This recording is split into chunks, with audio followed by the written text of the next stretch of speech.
we do have far more control over our levels of happiness than we might think. And many of the things that reside at that level of control, that is, the things that we can do and think and say and access, don't come from external things. They don't come necessarily from the acquisition of material goods, but rather there are things that we can do that can allow us to so-called synthesize happiness. Some of the more interesting and exciting research in the fields of psychology and, in fact, neuroscience point to this idea of synthetic happiness as at least as powerful a source of happiness as natural happiness, and perhaps even more powerful. For most everybody, the environment that we're in has a powerful impact on our mood, and some people more than others. I know people that are perfectly happy with blank walls, no pictures on the walls. Other people benefit tremendously from having photos or plants in their environment, and so on. You really have to determine what's needed for you and do your best to try and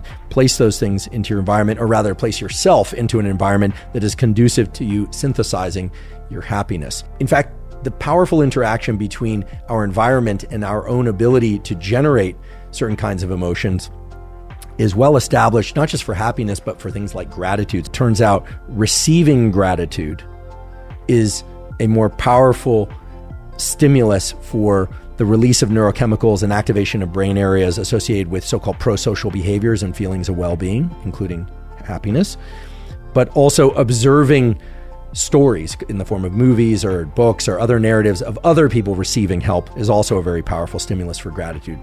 Also, giving gratitude is very powerful, but not as powerful as receiving gratitude, at least that's what the research says, or observing powerful exchanges of gratitude between other individuals. Excellent research also points to the fact that another potent way to synthesize happiness, that is to create genuine states of happiness in ourselves, is to leverage the so-called focus system, or rather, I should say, to de-emphasize the tendency of our minds to wander. Regardless of whether or not people were engaging in activities that they enjoyed or not, the tendency for their mind to wander from an activity predicted lower levels of happiness than if they tended to be focused on the activity they were engaged in. Now, that itself should be surprising. I mean, what that says is that even if somebody was engaged in activity like cleaning their house or doing homework or reading something that they weren't enjoying, if they were focused on what they were doing, they tended to report as happier than if their mind was drifting elsewhere. And the practice that's known to be beneficial for increasing our ability to focus is, among other things, a short meditation practice. In fact, work from Wendy Suzuki's lab at NYU, her laboratory has shown that even a very brief meditation of just 13 minutes or so, done consistently, so ideally every day, but you have to imagine that even if you skip a day, there are still benefits.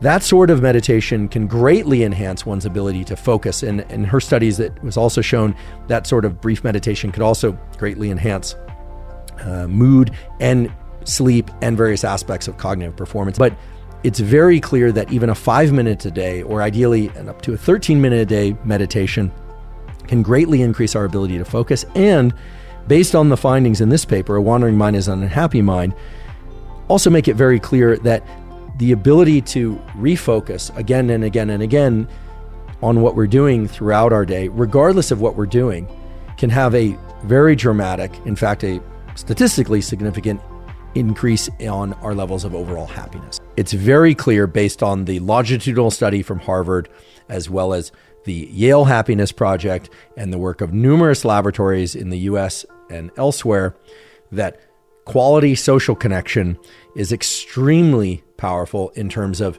its ability to increase our levels of happiness. What is quality social connection? Quality social connection falls into a number of different bins. This can be romantic connection, this can be friendship, this can even be coworker or just daily superficial interaction type connections.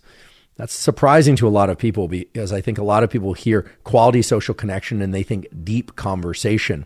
But it's very clear from the research that oftentimes our conversations with people that we are closest to are actually quite shallow. If you think about it, if you've been in a romantic relationship or a friendship for a long period of time, or maybe even a sibling relationship or other family relationship, much of what you talk about is fairly superficial or fairly trivial. In fact, it's often a sharing of the trivial day-to-day things between two people or through groups of people that leads to the feeling that people are really connected to one another, in particular if it's involving shared experiences of any kind, good or bad. That said, I think all of us can appreciate the immense value of social connection that is of the more long-lasting and, for lack of a better word, richer type, whether or not that is with siblings or with parents or with friends or with romantic partners.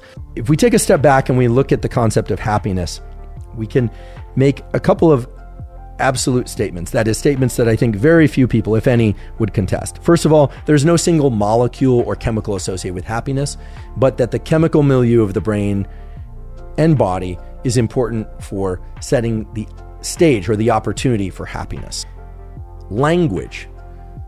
Things like the word happiness or joy or meaning or pleasure or delight are actually not very precise when it comes to describing our brain and body states. So for instance, if I tell you I'm feeling pretty happy, I know what that means for me, at least in this moment, but you don't really know whether or not it means the same thing as what pretty happy means for you. If I say I'm extremely happy and I have a big grin, I have a grin on my face that I can't seem to wipe off my face, well, then you might get a sense of how much happier I am than pretty happy, but it's still hard to calibrate my level of internal state or happiness. And the same is true for you and for everybody else.